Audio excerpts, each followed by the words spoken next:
ఇవాళ రాత్రి 11:30కి ఒక బిగ్ అనౌన్స్మెంట్ యుఎస్ఏ సైడ్ నుంచి వస్తుంది. ఇది స్పెషల్లీ ఎవరైనా బంగారంలో పొజిషన్స్ తీసుకుంటే వాళ్ళు జాగ్రత్తగా గమనించాలి. అండ్ ఈవెన్ ఇది స్టాక్ మార్కెట్ ని కూడా ఇంపాక్ట్ చేసేది. దీని గురించి ఫస్ట్ మాట్లాడుకుందాం. ఇవాళ రాత్రి రాబోతున్న అనౌన్స్మెంట్ ఏంటి, ఎందుకు సడన్ గా యుఎస్ వాళ్ళు దాన్ని అనౌన్స్ చేశారు, అండ్ దీని related impact gold and stock market మీద ఎలా ఉంటుంది, వీటి గురించి డిస్కస్ చేస్తూ యుఎస్ ఇరాన్ రిలేటెడ్ గా కొంత టెన్షన్స్ పెరుగుతూ ఉన్నాయి. Also for the first time Kevin వార్ష్ Jackson Hole symposium meeting లో మాట్లాడబోతున్నారు. మార్కెట్ ని కొన్ని ఇయర్స్ బ్యాక్ నుంచి ట్రాక్ చేస్తున్న వాళ్ళకి జాక్సన్ హోల్ సింపోజియం మీటింగ్ ఒక ఇంపార్టెన్స్ అర్థం అవుతూ ఉంటుంది. ఒకనొక పాయింట్ లో అక్కడ ఫెడ్ చైర్మన్ చేసే మాటలకి సడన్ గా మార్కెట్స్ భారీగా పడ్డం, అండ్ ఆ టైంలో ఒక డెడికేటెడ్ వీడియో కూడా హాలిడే టైంలో చేయాల్సి వచ్చేది. అది ఈ 28th ఫ్రైడే తన స్టేట్మెంట్స్ ఉన్నాయి. అసలు ఎప్పుడు ఆ మీటింగ్ జరుగుతుంది, ఆ డేట్ ఏంటి, మనం ఎలా అలర్ట్ గా ఉండాలి, అండ్ ఎలాంటి స్టేట్మెంట్స్ వచ్చే అవకాశం ఉంది, ఈ ఈవెంట్ ని కూడా మనం క్లోజ్ గా ట్రాక్ చేద్దాం. ఆల్సో ఎన్విడియా యుఎస్ కి సంబంధించిన one of the tech companies లో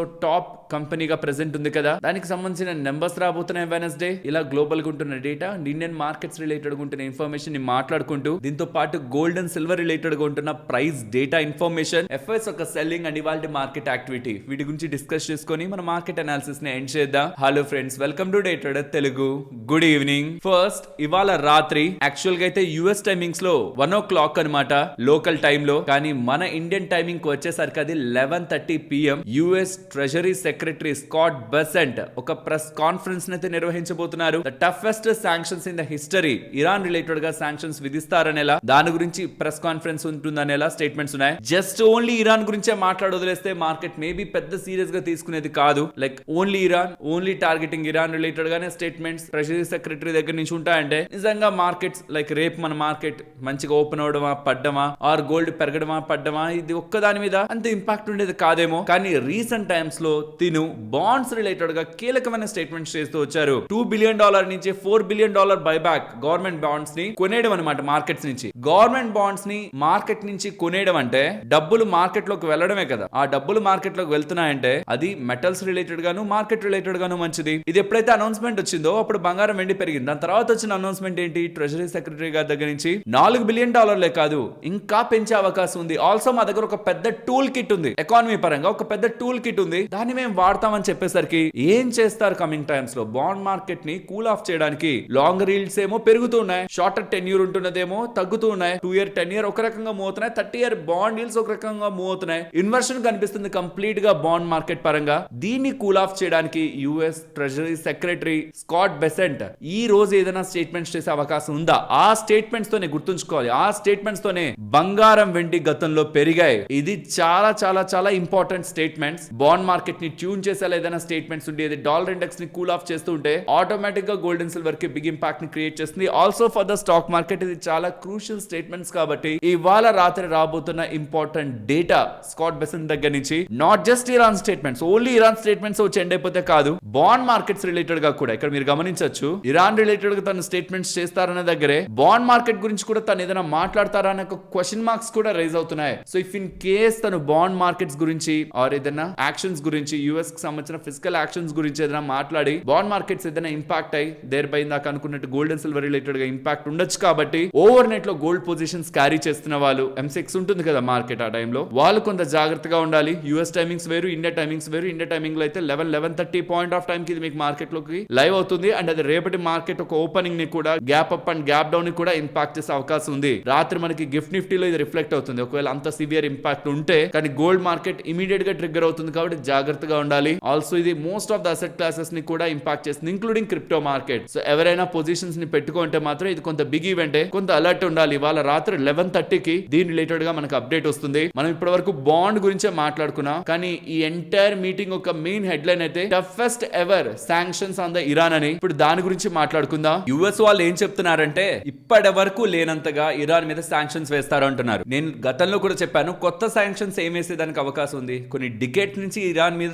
శాంక్షన్స్ పడుతూనే ఉన్నాయి. కానీ ఈసారి కొంచెం కొత్తగా ఎలా ఉండొచ్చు అన్న దానిపైన కొన్ని ఆర్టికల్స్ చదువుతున్నాను. ప్రైమరీ శాంక్షన్స్ కాకుండా, అంటే ఇరాన్ వాళ్ళు యుఎస్ తో, యుఎస్ వాళ్ళు ఇరాన్ తో ఈ ట్రాన్సాక్షన్స్ కాకుండా సెకండరీ శాంక్షన్స్ కూడా లైక్ ఎవరెవరైతే ఇరాన్ తో డీలింగ్ చేస్తున్నారో వాళ్ళ మీద కూడా చర్యలు తీసుకునేలాగా, వాళ్ళ మీద కూడా యాక్షన్స్ ఉండేలాగా, ఎకానమీ పరంగా ఇరాన్ ని ఐసోలేట్ చేసే విధంగా ఎవరు వాళ్ళతో ట్రాన్సాక్షన్ చేసినా వాళ్ళ మీద మేం కూడా నెగిటివ్ గానే ఉంటాం అనేలా యుఎస్ చెప్పేలాగా యుఎస్ డెసిషన్ తీసుకోబోతుందనేలా అప్డేట్స్ వస్తున్నాయి. దాని రిలేటెడ్ గాను డేటాను ట్రాక్ చేశాను. అసలు ఏ కంట్రీస్ ఇరాన్ తో ఎక్కువ డీలింగ్ చేస్తున్నాయని. ఇండియా ఒకప్పుడు చేసేది బానే, ఇప్పుడు చాలా తగ్గించేసింది. ఎక్కువ ట్రాన్సాక్షన్ చేస్తున్నది Russia, China. Already Russia, China ఇలాంటి సందర్భాలు ఎప్పుడు వచ్చినా అమెరికా వాళ్ళు చేయొద్దు అంటే రష్యా, చైనా వెనక్కి వెళ్ళిపోయిన సందర్భాలు లేవు. రష్యా మీద అమెరికా శాంక్షన్స్ ఉన్నాయి, చైనా మీద శాంక్షన్స్ వేయడానికి అమెరికాకి అంత స్ట్రెంగ్త్ లేదు. సో కాబట్టి ఈవెన్ ఎలాంటి శాంక్షన్స్ ని పెట్టినా ఇరాన్ రిలేటెడ్ గా రష్యా, చైనాని డిటాచ్ చేయలేనంత వరకు ఇరాన్ స్ట్రాంగ్ గా ఇంపాక్ట్ అయ్యే అవకాశం తక్కువ. ఆల్సో ఇరాన్ వాళ్ళు కూడా స్ట్రాంగ్ రెస్పాన్స్ ని ఇస్తున్నారు. ఇరాన్ కి సంబంధించిన ఫారెన్ మినిస్టర్ క్లియర్ గా మీరు మా మీద ఎటువంటి స్ట్రెంగ్త్ చూపించే ప్రయత్నం చేసినట్టు, ఎకానమీని కొంచెం నెట్టే ప్రయత్నం చేసినా మేము దానికి తగ్గ అగ్రెషన్ మేము చూపిస్తాం, మేము కూడా దానికి రియాక్ట్ అవుతాం అని చెప్పే స్టేట్మెంట్స్ ఇరాన్ దగ్గర నుంచి కనిపిస్తూ ఉన్నాయి. But finally economic D day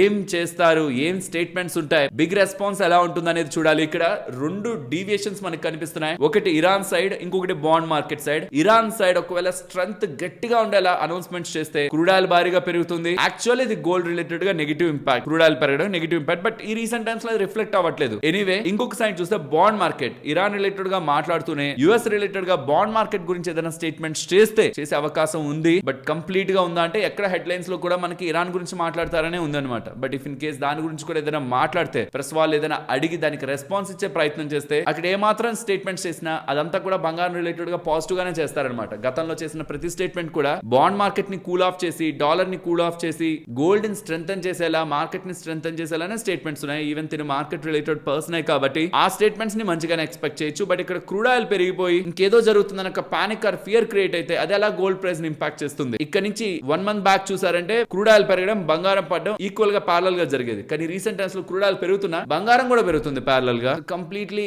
ఆ ఇన్ఫ్లేషన్, రేట్ హైక్స్ ఒక లాజిక్ నుంచి డిస్కనెక్ట్ అయితే అయింది గోల్డ్ ఈ మధ్య కాలంలో. బట్ ఈయన క్రియేట్ చేసే ఫియర్ ఆర్ పానిక్ గోల్డ్ ఎలా రియాక్ట్ చేస్తుంది అనేది ఇవాళ నైట్ మనకు అర్థం అవుతుంది. సో కాబట్టి వోలటాలిటీ హెవీగా, స్వింగ్స్ హెవీగా ఉండే అవకాశం ఉంది. కాబట్టి ఎవరైనా పొజిషన్స్ తీసుకున్న వాళ్ళు జాగ్రత్తగా ఉండాలని చెప్పే ప్రయత్నం చేస్తున్నాను. ఒక్కసారి మీరు బంగారం ఒక యాక్టివిటీని గమనించారంటే స్లో అండ్ స్టడీగా ఎక్కడో ఏదో స్ట్రాంగ్ బయింగ్ యాక్టివిటీ కనిపిస్తున్నట్టు స్లో అండ్ స్టడీగా వెళ్తూనే ఉంది. పెద్ద వోలటాలిటీ లేదు, సడన్ గా డిప్ అయిపోవడం, మళ్ళీ అక్కడి నుంచి పెరగడం కూడా లేదు, స్లోగా పైకి వెళ్తూనే ఉంది. ఇవాళ వస్తున్న యాక్టివిటీతో, ఇవాళ జరుగుతున్న ప్రెస్ కాన్ఫరెన్స్ తో ఫర్దర్ కన్ఫర్మేషన్ మనకి ట్రెండ్ రిలేటెడ్ గా అరైజ్ అయ్యే అవకాశం ఉంది. So gold and silver related గా ఉంటున్న వాళ్ళు ఇవాళ నైట్ ఉంటున్న ఈవెంట్ ని అండర్లైన్ చేసుకోవాలి. అండ్ ఇప్పుడు యుఎస్ వాళ్ళు ఎక్కడ పెద్ద మొత్తంలో చర్యలు ఇరాన్ మీద తీసుకుంటారా అని పాకిస్తాన్ కి సంబంధించిన మునీర్ ఇరాన్ కి వెళ్లారట. దట్ ఇకపై ఇష్యూ కొంత సార్ట్ అవుట్ చేసి వీళ్ళిద్దరి మధ్యలో సంధి కుదర్చడానికి. బట్ అదంత ఈజీ కాదు. కాబట్టి యుఎస్ ఒక శాంక్షన్స్ ఏ మేరకు ఉంటాయని ఎస్టిమేట్ చేసుకుని దాన్ని స్టడీ చేయడమే మన ముందుంటున్న బెస్ట్ ఆప్షన్. ఇకపోతే గ్లోబల్ గా ఉంటున్న,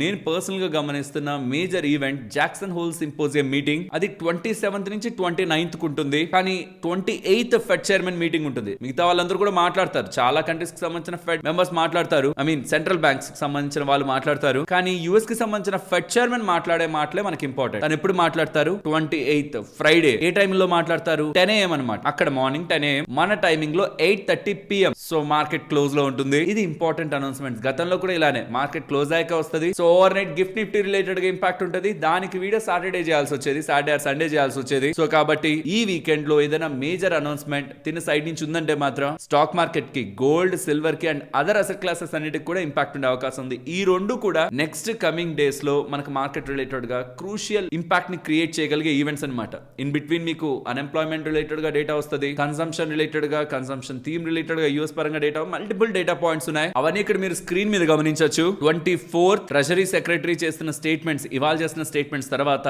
25th, 26th, 27th and 28th so many data points మనకు అరైజ్ అవుతుంటాయి. బట్ అవి ఇంపార్టెంట్ ఏం కాదు. మనం మాట్లాడుకుంటున్నవే కీ ఎలిమెంట్స్ మార్కెట్ ని డ్రైవ్ చేసే విధంగా. స్ట్రక్చరల్లీ గోల్డ్ పరంగా అయితే మనకి వీక్ సిగ్నల్స్ అయితే రావట్లేదు, అన్లెస్ ఫండమెంటల్లీ ఏదైనా ఎలిమెంట్స్ మారి మార్కెట్ రిలేటెడ్ గా గోల్డ్ యొక్క స్ట్రక్చర్ ని మార్చేలా ఏదైనా స్టేట్మెంట్స్ వస్తే కానీ యాజ్ ఆఫ్ నౌ గోల్డ్ లో ఒక బయింగ్ సెంటిమెంట్ అయితే స్ట్రాంగ్ గానే మార్కెట్ లో కనిపిస్తుంది. వీక్నెస్ అయితే లేదు చార్ట్స్ పరంగా. అండ్ మన మార్కెట్స్ విషయానికి వస్తే 20-డే మూవింగ్ యావరేజ్ మనకి 24,320 దగ్గర ఉంది. 100-డే మూవింగ్ యావరేజ్ కిందకి వెళ్ళారంటే 23,950 దగ్గర ఉంది. సో 24,000 నుంచి 23,900 950 50 పాయింట్లు కిందకి వెళ్తున్నప్పుడు, పైకి వస్తున్నప్పుడు మాత్రం 24,300 గతంలోనూ యాక్ట్ చేసింది రెసిస్టెన్స్ గా. అండ్ 24,325 20-డే మూవింగ్ యావరేజ్ కూడా ఉంది. కాబట్టి దాన్ని పైకి వస్తున్నప్పుడు ఇంపార్టెంట్ హర్డిల్ గా నేనైతే చూస్తున్నాను. ఇన్ బిట్వీన్ మార్కెట్ అయితే రీసెంట్ టైమ్స్ లో కన్సాలిడేట్ అవుతుంది. లెట్స్ సీ ఇవాల్టి నైట్ మీటింగ్ అప్డేట్ రేపటి మార్కెట్ ని ఎలా ఇంపాక్ట్ చేస్తుందని. అండ్ ఈ వీకెండ్ లో ఆర్బీఐ వాళ్ళు FCNR డిపాజిట్స్ రిలేటెడ్ గా డేటాని షేర్ చేశారు. Heavy data. ఈ లెవెల్ ఇన్ఫ్లోస్ మార్కెట్ అయితే ఎక్స్పెక్ట్ చేసింది కాదు. త్రూ FCNR డిపాజిట్ $65.39 బిలియన్ దగ్గరగా ఇన్ఫ్లోస్ అయితే వచ్చాయి. And through overseas foreign currency borrowings OFCBs అంటారు కదా, దాని ద్వారా ఒక $4.86 billion and external commercial borrowings ద్వారా ECBs ద్వారా $2.59 బిలియన్ టోటల్ గా $72.85 billion of money Indian banks collect చేశారనే డేటా కనిపించింది. సో ఓవరాల్ ఇది మార్కెట్ ఎక్స్పెక్టేషన్స్ ని అయితే బీట్ చేస్తూ వస్తున్న డేటా. సో ఇది డెఫినెట్లీ మార్కెట్స్ పరంగా షార్ట్ టర్మ్ లో మంచిదేమో, కానీ ఇదంతా తర్వాత బ్యాంక్స్ గా ఆర్బీఐ ఒక తీసుకున్న రిస్క్ తో బ్యాంక్స్ నెక్స్ట్ డెలివర్ చేయాల్సిందే. ఫ్యూచర్ లో ఎక్కడ డాలర్ ఉంటే అక్కడ మళ్ళీ తిరిగి ఇచ్చేయాల్సిందే డిపాజిటర్స్. ఇవి వచ్చిన డిపాజిట్స్ వడ్డీ ఇచ్చేసేయాలి, తర్వాత అసలు కూడా ఇచ్చేయాలి. ఆ అసల్లో ఇచ్చేది డాలర్లు అనమాట. ఆ డాలర్ నెక్స్ట్ 3 సంవత్సరాల తర్వాత ఎంత పైన ఉంటే అంత పైన రిస్క్ ఆర్బీఐ తీసుకొని ఆ డాలర్లను బ్యాంకులు వెనక్కి ఇస్తాయి. బట్ షార్ట్ టర్మ్ లో వస్తున్న ఈ డబ్బులు మాత్రం, డాలర్స్ లో వస్తున్న ఈ డబ్బులు మాత్రం రూపీని స్టెబిలైజ్ చేయడంలో మనకు ఉపయోగపడుతుంది. As of now short term ఇది బ్యాంక్స్ పరంగాను ఈవెన్ ఇండియన్ రూపీ పరంగాను మంచి డేటాగానే చూడాలి. గుర్తుంచుకోవాలి, ఎన్విడియా నెంబర్స్ వచ్చిన ప్రతిసారి కూడా యూఎస్ కి సంబంధించిన ఎంటైర్ సెమీ కండక్టర్ ప్యాక్ అంతా ఒకసారిగా రియాక్ట్ అవుతుంది. ఎన్విడియా ఎలా ఉందనే దాన్ని బట్టే వాళ్ళకి ఎక్కడి నుంచి ఆర్డర్స్ వస్తుంటాయి, AI రిలేటెడ్ కంపెనీస్ దగ్గర నుంచి. సో ఎన్విడియా హెల్దీగా గ్రో అవుతుందంటే మొత్తం ఎంటైర్ చైన్ అంతా కూడా హెల్దీగా రియాక్ట్ అవుతూ ఉంటుంది. ఎన్విడియా నెంబర్స్ వెనస్డే ఉంది. సో ఇది not only US market, global గా ఉంటున్న entire AI and semi conductor value chain అంతటిని కూడా ఇంపాక్ట్ చేసే ఎలిమెంట్. అండ్ FIDI డేటా గురించి మాట్లాడాలి. ఇవాళ FIS బోత్ ఎక్స్చేంజెస్ లో కలిపి 1,181 crore దగ్గరగా బై చేస్తుంటే DIS 2,493 crore దగ్గరగా ఇవాళ బై సైడ్ ఉన్నారు. ఆల్సో FIS కి సంబంధించిన షార్ట్స్ 90% దగ్గరగా ఉన్నాయి. సో మార్కెట్ రిలేటెడ్ గా హెవీ షార్ట్స్ అయితే FIS పెట్టున్నారు. సమ్ పాజిటివ్ డెవలప్మెంట్ ఈ షార్ట్స్ కవర్ అయ్యేందుకు అవకాశం ఉంది, కానీ అలాంటి పాజిటివ్ డెవలప్మెంట్స్ ఏం రీసెంట్ టైమ్స్ లో మార్కెట్ ని హిట్ చేయట్లేదు. లెట్స్ సీ ఇవాల్టి నైట్ అప్డేట్ 11:30 PM అప్డేట్ ఏదైనా ట్రిగ్గర్ చేసే అవకాశం ఉంటుందా అని. ఫ్రెండ్స్, ఇలా మార్కెట్ పరంగా ఉంటున్న టోటల్ ఇన్ఫర్మేషన్ ని సింప్లిఫై చేస్తూ వీడియో మీ ముందుకు తీసుకురావడానికి మేము ప్రాపర్ ఎఫర్ట్స్ ని పెట్టామని మీరు అనుకుంటే మన వీడియోని ఒక లైక్ చేస్తూ పెడుతున్న ఎఫర్ట్స్ ని ఎంకరేజ్ చేయండి. మార్కెట్ అప్డేట్స్ మాట్లాడుకునే ముందు ఇవాళ లలిత జ్యువెలర్స్ IPO అయితే మార్కెట్ లో లిస్ట్ అయింది. లిస్ట్ అవుతున్నప్పుడు చాలా స్ట్రాంగ్ గానే లిస్ట్ అయినా ఫైనల్ గా 23% లిస్టింగ్ డే లాభాలతో అయితే IPO ముగిసింది. వెరాజ్ ఇంకో 2 IPOs కూడా మార్కెట్ లో లిస్ట్ అయ్యాయి, కానీ ఫ్లాట్ గానే అయ్యాయి. నెక్స్ట్ BLS ఇంటర్నేషనల్ గురించి మాట్లాడుకోవాలి. స్టాక్ ఇవాళ కొంత భారీగానే పడిందా? కారణం వీళ్ళ రిలేటెడ్ గా ఒక వీసా ఫ్రాడ్ గురించి మార్కెట్ లో ఇన్ఫర్మేషన్ అయితే రిలీజ్ అవుతూ ఉండడం. స్పెయిన్ వీసా రిలేటెడ్ గా అలిగేషన్స్ వీళ్ళ మీదకి వచ్చాయి. సో యూజువల్లీ షెంజిన్ వీసా అని ఉంటుంది కదా, యూరోప్ రిలేటెడ్ గా వెళ్తున్న వీసా. దాని రిలేటెడ్ గా స్పెయిన్ నేషనల్ కోర్ట్ వాళ్ళు ఎప్పటి నుంచో దీని రిలేటెడ్ గా ఇన్వెస్టిగేషన్ చేస్తున్నారు. ఈ వీసా ర్యాకెట్ అంటే ఇల్లీగల్ గా ఎవరెవరు వస్తున్నారు, దీని రిలేటెడ్ గా ఎప్పటి నుంచి ఇన్వెస్టిగేషన్ చేస్తున్నారు. షెంజిన్ వీసాస్, రెసిడెన్స్, వర్క్ పర్మిట్స్, ఎవరైనా ఫోర్జ్డ్ పేపర్స్ ని యూస్ చేసి వచ్చేస్తున్నారా, దీని మీద ఎప్పటి నుంచి ఇన్వెస్టిగేషన్ చేస్తున్నారు. కానీ ఇప్పుడు ఆ ఇన్వెస్టిగేషన్ BLS ఇంటర్నేషనల్ వైపు కూడా వచ్చిందని, వీళ్ళు కూడా ఏదైనా అలాంటివి చేస్తుంటారనేలా, వీళ్ళ రిలేటెడ్ గా ఇన్వెస్టిగేషన్ జరుగుతుందనేలా అప్డేట్స్ వస్తుండడం స్టాక్ అయితే వాళ్ళ రియాక్ట్ అయింది. బట్ దీని రిలేటెడ్ గా BLS ఇంటర్నేషనల్ వాళ్ళు క్లారిఫికేషన్ ఇచ్చారు. మా రిలేటెడ్ గా ఎటువంటి ఇన్వాల్వ్మెంట్ కూడా లేదు, మేము ఎటువంటి ఇర్రెగ్యులారిటీస్ కూడా చేయలేదు, అయినా మేము తప్పు చేసామనడానికి ఎవిడెన్స్ కూడా ఏమి లేదు, బయట లేదు. జస్ట్ మీడియా స్పెక్యులేట్ చేస్తూ ఉంది. మేము జస్ట్ అడ్మినిస్ట్రేటివ్ పార్ట్ మాత్రమే చూస్తాం. అంటే డాక్యుమెంట్స్ ని తీసుకొని వెళ్ళి వీసా ఏజెన్సీకి ఇస్తాం, వాళ్ళు డెసిషన్ తీసుకుంటారు. మేమా వీసా ఇచ్చేది కాదు, మరి మేము ఎలా తప్పు చేసినట్లు అవుతుంది. బట్ కోర్ట్ చెప్పేది ఏంటంటే ఫోర్జరీ డాక్యుమెంట్స్ ఇచ్చి వీసాలు ఇచ్చారు, దాంట్లో ఎవరెవరు ఇన్వాల్వ్ అయ్యారనేలా కోర్ట్ చూస్తుంది అనమాట. బట్ ఎనీవే వీలైతే మేము తప్పు చేయలేదు, కంప్లైంట్స్ ని స్ట్రాంగ్ గా ఫాలో అవుతున్నాం. సో ఇన్వెస్టర్స్ కంగారు పడాల్సిన నీడ్ లేదనేలా BLS ఇంటర్నేషనల్ వాళ్ళు క్లారిఫికేషన్ అయితే ఇచ్చారు. Let's see Spanish court, national court ఎటువంటి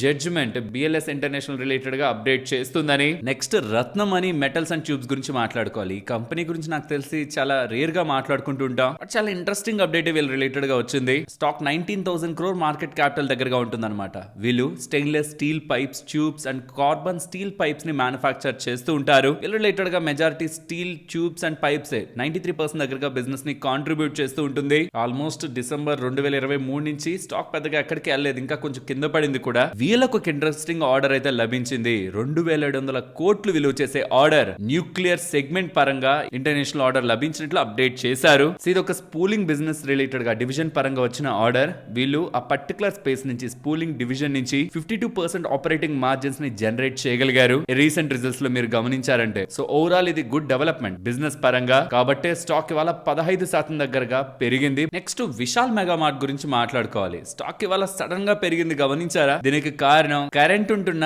ఎండి అండ్ సిఇఓ గునేందర్ కపూర్ గారు ఫర్దర్ గా ఇంకొక 5 సంవత్సరాల పాటు ఎండి సిఇఓ బాధ్యతల్ని నిర్వర్తించనున్నారని అప్డేట్స్ అయితే మనకి అఫీషియల్ గా విశాల్ మార్ట్ నుంచి వచ్చాయి. సో ఎప్పుడైతే విశాల్ మెగా మార్ట్ వాళ్ళు అప్డేట్ చేశారో, మోర్గన్ స్టాన్లే వాళ్ళు ఈ అపాయింట్మెంట్ ఒక అప్డేట్ ఎవరు నెక్స్ట్ వస్తారనే ఒక అన్సర్టనిటీని రిమూవ్ చేసిందని, ప్రెసెంట్ ఉంటున్న వాల్యుయేషన్స్ ప్రెసెంట్ స్పేస్ లో ఉంటున్న ఇతర కంపెనీస్ తో కాంపిటేటివ్ తో కంపేర్ చేస్తే కొంత బెటర్ గానే ఉండడం వల్ల స్టాక్ రిలేటెడ్ గా ఓవర్ వెయిట్ ఇచ్చి టార్గెట్ ని పెంచుతూ ఉండడం కూడా స్టాక్ ఇవాళ ఇంతలా పెరగడం 9% పెరగడానికి కారణం. నెక్స్ట్ అర్బన్ కంపెనీ వాళ్ళ స్టాక్ ఎక్కువగా పెరిగిందా? దీని రిలేటెడ్ గా గతంలోనే మనకి యూబీఎస్ వాళ్ళు వీళ్ళ రిలేటెడ్ గా ఇది ఒక బ్లింకిట్ మూవ్మెంట్, స్ట్రాంగ్ గా బిజినెస్ రిలేటెడ్ గా రివైవల్ ఉండొచ్చు. జొమాటో వాళ్ళకి బ్లింకిట్ ఎలా యాడ్ చేసిందో అలా అర్బన్ కంపెనీ వాళ్ళకి కూడా బ్లింకిట్ మూవ్మెంట్ నడుస్తుందని స్టాక్ రిలేటెడ్ గా బై రీడింగ్ చెప్తూ స్టాక్ ని పెంచే ప్రయత్నం అయితే చేశారు. 180 వరకు టార్గెట్ ని చెప్పే ప్రయత్నం చేశారు. బట్ ఇవాళ మల్టిపుల్ అప్డేట్స్ వచ్చాయి. వీళ్ళు కెంట్ ఆర్ఓ సిస్టమ్స్ రిలేటెడ్ గా కోర్టుకైతే వెళ్లారనమాట. వీళ్ళు అమ్ముతున్న వాటర్ ప్యూరిఫైయర్స్ ఒక మార్కెటింగ్ జిమ్మిక్ అని, అవి అన్సేఫ్ అని, రిస్కీ అనేలా అర్బన్ కంపెనీ బిజినెస్ ని కెంట్ వాళ్ళు డామేజ్ చేసేందుకు ప్రయత్నిస్తున్నారనేలా వీలైతే కోర్టుకైతే వెళ్లారు. బట్ ఇది కాదు స్టాక్ ని ఇంపాక్ట్ చేసింది. ఎంకే వాళ్ళు అర్బన్ కంపెనీ రిలేటెడ్ గా ఒక రిపోర్ట్ ని రిలీజ్ చేస్తూ వీళ్ళు కూడా అంతే 190 రూపాయలకి వెళ్తుంది. బికాస్ సేమ్ ఈ ఇండియన్ హోమ్ సర్వీసెస్ మార్కెట్ అనేది స్ట్రాంగ్ గా గ్రో అవబోతుంది, దాని అర్బన్ కంపెనీ లీడ్ చేయబోతుంది. సేమ్ యూబీఎస్ వాళ్ళు ఏం స్టేట్మెంట్స్ చేశారో సిమిలర్ స్టేట్మెంట్స్ ని వీళ్ళు చేస్తూ ఒక నోట్ ని రిలీజ్ చేయడం. ఆల్సో ఎఫ్టిఎస్సి ఒక క్వార్టర్లీ రివ్యూ జరగబోతుంది అనమాట. ఇది సెప్టెంబర్ 21 ఎఫెక్టివ్ అవుతుంది. అడ్జస్ట్మెంట్స్ ఏంటనేది మనకి 18th అర్థం అవుతాయి. అండ్ అందులో మీరు చూసారంటే అర్బన్ కంపెనీ ఉంటుంది. అర్బన్ కంపెనీ యాడ్ అయ్యేందుకు పాసిబిలిటీ ఉందని, సుమారుగా $40 మిలియన్ దగ్గరగా డబ్బులు వచ్చేందుకు అవకాశం ఉంది. దాంట్లోనే అప్డేట్స్ వస్తుండడం. ఇంకా ఏ కంపెనీలు ఇందులో వచ్చేదానికి, అందులో ఎంతెంత ఫండ్స్ వచ్చే ఇన్ఫ్లోస్ వచ్చేదానికి అవకాశం ఉందనే డేటాని కూడా ఇక్కడ మీరు గమనించవచ్చు. సో ఇది నాకు తెలిసినంత వరకు ఇది మేజర్ గా అర్బన్ కంపెనీ రిలేటెడ్ గా మంచిగా ప్లే అయిన ఫ్యాక్టర్ ఇవ్వాలా. సో అర్బన్ కంపెనీ గురించి మల్టిపుల్ అప్డేట్స్ అయితే ఇవి. సరే, ఇప్పుడు మీతో షేర్ చేసిన ఇన్ఫర్మేషన్ వాల్యుబుల్ గా అనిపించిందా? అనిపిస్తే మన వీడియోని తప్పకుండా లైక్ చేయండి. నెక్స్ట్ గవర్నమెంట్ PLI 2.0 లో భాగంగా 4 మ్యానుఫ్యాక్చరింగ్ స్కీమ్ ని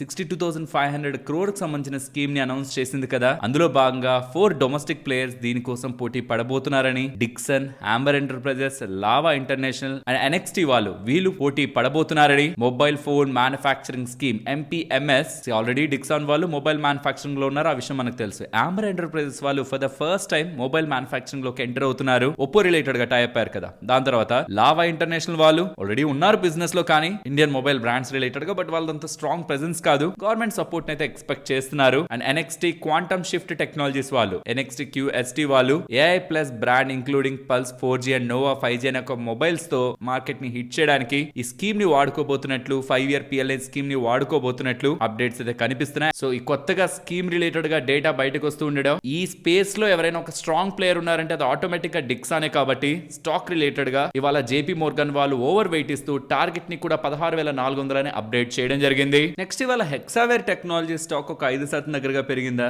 దీనికి కారణం ఇక్కడ మీరు స్క్రీన్ మీద గమనించవచ్చు. హెక్సావేర్ వాళ్ళు AI డే 2026 ని August 21 న కండక్ట్ చేశారు చెన్నైలో. క్లియర్ గా వాళ్ళ AI స్ట్రాటజీని అందులో అప్డేట్ చేసేందుకు ప్రయత్నించారు. Software as a service workflow ని, SaaS వర్క్ ఫ్లో ని AI నేటివ్ తో రీప్లేస్మెంట్ చేసే అవకాశం ఉందని, క్లయింట్ ఓన్డ్ సొల్యూషన్స్ ని AI ని యూజ్ చేసి బెటర్ గా అందించే అవకాశం ఉందని, SaaS market almost $400 billion market potentially disrupt అయ్యే అవకాశం ఉంటుందని, AI ఫస్ట్ స్ట్రాటజీ వాళ్ళు ఎలా AI రిలేటెడ్ గా బిజినెస్ ని గ్రో చేసుకోవాలనుకుంటున్నారని ఎలాంటి అప్డేట్స్ షేర్ చేస్తూ ఉండడం ఇంట్రెస్టింగ్ డేటా మార్కెట్ కి అయితే వెళ్ళింది. సో యూజువల్ గా ఈ మధ్యకాలంలో AI అనగానే చాట్ బాట్స్ ని తీసుకొచ్చేసి అది AI రిలేటెడ్ గా బిజినెస్ చేస్తామని ఎలా చెప్తూ వచ్చారు. కానీ వీళ్ళ AI డేలో AI ఎలా వీళ్ళు ఇంటిగ్రేట్ చేసి ఏ రకంగా గ్రో చేస్తారన్న ఒక లార్జర్ రోడ్ మ్యాప్ నిచ్చే ప్రయత్నం చేశారు. More than 50% of Hexaware revenue అనేది AI ఇన్ఫ్యూజ్డ్ సొల్యూషన్స్ నుంచే వస్తుందని, బిగ్గర్ పిక్చర్ AI రిలేటెడ్ గా వీళ్ళు షేర్ చేస్తూ ఉండడం కూడా స్టాక్ ఇవాళ పెరగడానికి కారణం. నెక్స్ట్ TVS సప్లై చైన్ గురించి మాట్లాడుకోవాలి. వీళ్ళ రిలేటెడ్ గా ఒక ఇంట్రెస్టింగ్ డెవలప్మెంట్ అయితే కనిపిస్తుంది. వీళ్ళు జపాన్ వాళ్ళతో MOU కుదుర్చుకుంటున్నారు, శాంక్యూ ఇన్క్ వాళ్ళతో. ఇందులో భాగంగా శాంక్యూ వాళ్ళు ఇండియాకి సంబంధించిన TVS సప్లై చైన్ లో 0.5% ఈక్విటీ స్టేక్ ని అక్వైర్ చేసి supply chain and engineering services related గా ఇద్దరు కలిసి వర్క్ చేయబోతున్నట్లు, బిజినెస్ ని ఇంక్రీజ్ చేసుకోబోతున్నట్లు. దీని కారణంగా ప్రాఫిట్ బిఫోర్ ట్యాక్స్ మార్జిన్స్ 1% నుంచి 4% కి మీడియం టర్మ్ లో ఇంప్రూవ్ అవుతాయనేలా అప్డేట్స్ వీళ్ళు కాన్ కాల్ లో ఇచ్చే ప్రయత్నం కూడా చేస్తున్నారు. సో దీంతో వీళ్ళు ఏషియా, మిడిల్ ఈస్ట్ అండ్ ఆఫ్రికాలో కూడా వీళ్ళ సప్లై చైన్ సొల్యూషన్స్ పరంగా అండ్ ఇంజనీరింగ్ సర్వీసెస్ పరంగా కూడా ఎక్స్పాండ్ అవబోతున్నట్లయితే అప్డేట్స్ కనిపిస్తూ ఉన్నాయి. KRBL వాళ్ళు అబాకస్ అసెట్ మేనేజ్మెంట్ వాళ్ళని ఆగస్టు 27th మీట్ అవబోతున్నారని సునీల్ సింఘానియా గారు ఫేమస్ ఇన్వెస్టర్ ని అండ్ తను మేనేజ్ చేస్తున్న అబాకస్ అసెట్ మేనేజ్మెంట్ ఒక మీటింగ్ KRBL తో ఉండబోతుంది ఆగస్టు 27th నెల అప్డేట్స్ కనిపిస్తూ ఉన్నాయి. సో ఇవాళ స్టాక్ పెరగడానికి ఇదే కారణం అనుకుంటారేమో, కానీ కాదు. KRBL పెరిగింది ఒక 8%, కానీ LT ఫుడ్స్ కూడా పెరిగింది. సో కాబట్టి ఇది ఒక్క కారణమే తీసుకొని మనం పెరిగింది అనుకోలేం. మీరు చూస్తే ఇవాళ రైస్ స్టాక్స్ పెరిగాయి, షుగర్ స్టాక్స్ పెరిగాయి, మిల్క్ స్టాక్స్ కూడా మిల్కీ మిస్ట్ ఒక 5%, హ్యాట్స్ అండ్ ఆగ్రో 7%. సో ఇవి వినడానికి బాగానే ఉంటాయి ఇన్వెస్టర్ ఓరియంటేషన్ లో, కానీ ఇవి పెరుగుతున్నాయంటేనే వాళ్ళ రిలేటెడ్ గా మార్జిన్స్ అండ్ ప్రైజెస్ రిలేటెడ్ గా కూడా అడ్వాంటేజ్ కంపెనీస్ కి వెళ్తుందనే. సో మనం నిత్యం వాడే rice, sugar and milk related గా స్టాక్స్ అయితే ఇవాళ పెరిగాయి. బికాస్ ఈ రీసెంట్ టైమ్స్ లో హయ్యర్ డిమాండ్ నెలకొంది, లోయర్ క్రాప్ సైజ్ క్లియర్ గా మనకి డేటా ద్వారా అర్థమవుతూ హయ్యర్ ఇన్వెంటరీ ఎవరి దగ్గర అయితే ఉంటుందో, స్పెషల్లీ LT ఫుడ్స్ వాళ్ళ దగ్గర హయ్యర్ ఇన్వెంటరీ ఉంటుంది కదా, వాళ్ళు ఇప్పుడు ఇన్వెంటరీ గెయిన్ అయితే వన్ టైం ప్రాఫిట్ గా పోస్ట్ చేసేందుకు అవకాశం ఉంటుంది. కాబట్టి స్టాక్స్ రిలేటెడ్ గా మనకు కొంత బజ్ అయితే కనిపించింది. నెక్స్ట్ క్యాప్లిన్ పాయింట్ రిలేటెడ్ గా వాళ్ళ ఆఫ్థాలమిక్ అంటే ఐస్ లో వేసుకునే మనకి ఫార్మాస్యూటికల్ ప్రొడక్ట్స్ ఉంటాయా అవి అండ్ ఇంజెక్టబుల్స్ రిలేటెడ్ గా ఉన్న వీళ్ళ ప్లాంట్ రిలేటెడ్ గా US FDA వాళ్ళు ఇన్స్పెక్షన్ చేశారనమాట ఆగస్టు 13 నుంచి ఆగస్టు 21 వరకు. But to the bad, Caplin point వల్ల ఆ ఇన్స్పెక్షన్ లో 10 అబ్జర్వేషన్స్ బయటపడ్డాయి. దాంతోనే స్టాక్ ఇవాళ సెల్లింగ్ ప్రెషర్ కి అయితే వెళ్ళింది. ఈవెన్ నాట్కో ఫార్మా వాళ్ళ రిలేటెడ్ గా వైజాగ్ ప్లాంట్ పరంగా కూడా ఇన్స్పెక్షన్ జరిగింది. 4 అబ్జర్వేషన్స్ US FDA వాళ్ళు చెప్పినట్లు నాట్కో ఫార్మా వాళ్ళు అప్డేట్ చేశారు. బ్లూ క్లౌడ్ ఈ కంపెనీ పేరు విన్నారు కదా, ఒకానొక పాయింట్ లో స్పేస్ ఎక్స్ వాళ్ళతో టైప్ అవుతున్నారనగానే ఫస్ట్ బజ్ వచ్చింది అది ఎలాన్ మస్క్ గారి కంపెనీ అని, కానీ కాదు, ఇంటర్నేషనల్ గా వేరే కంట్రీలో ఉంటున్న డిఫరెంట్ కంపెనీ అనమాట. ఇది మీకు స్క్రీన్ ముందు పెడుతున్నాను. స్పేస్ ఎక్స్ ఇంటర్నేషనల్ అనేది వీళ్ళకి మల్టిపుల్ ఆర్డర్స్ అయితే గతంలో వస్తూ ఉన్నాయి, కానీ స్టాక్ అయితే అక్కడే ఉంది ఆ 23 రూపాయల దగ్గరే. ఇప్పుడు వీళ్ళు ఏం చెప్తున్నారంటే ఈ కంపెనీ ఒక మార్కెట్ క్యాపిటల్ 1700 కోట్లు, వీళ్ళకి 1415 కోట్లు విలువ చేసే కాంట్రాక్ట్ వాల్యూ ఉంటున్న ఆర్డర్ లభించిందని, AI ఇన్ఫ్రాస్ట్రక్చర్ రిలేటెడ్ గా, cyber security, telecom and data centre solutions related గా వీళ్ళకి ఆర్డర్ లభించినట్లు, కరెంట్ క్వార్టర్ నుంచే బిజినెస్ స్టార్ట్ చేస్తారని అప్డేట్స్ అయితే వీళ్ళు చేశారు. $150 మిలియన్ ఆర్డర్, 1414 crore విలువ చేసే order, big contract. But same client related గానే మనం మల్టిపుల్ టైమ్స్ అయితే వింటూ వస్తున్నాం. అండ్ అది ఒక sort of Elon Musk company అనేలా బజ్ క్రియేట్ అవుతుంది. బట్ అది కాదు, అది ఎలాన్ మస్క్ కంపెనీ అయితే కాదు. ఆల్సో ఒకనొక పాయింట్ లో అనుకుంటా 27 రూపాయల నుంచి 120 వరకు మూవ్ అయి పంప్ అయి తర్వాత డంప్ అయిన కంపెనీ అనమాట. సో దీన్ని కూడా మనం యాజ్ ఎన్ ఇన్వెస్టర్స్ గా అండర్లైన్ చేసి ఉంచాలి. సరే మరి నేను ఉండనా, మరొక ఇంట్రెస్టింగ్ వీడియోతో మళ్ళీ మీ ముందుకు వస్తాను. అంతవరకు టేక్ కేర్, జై హింద్.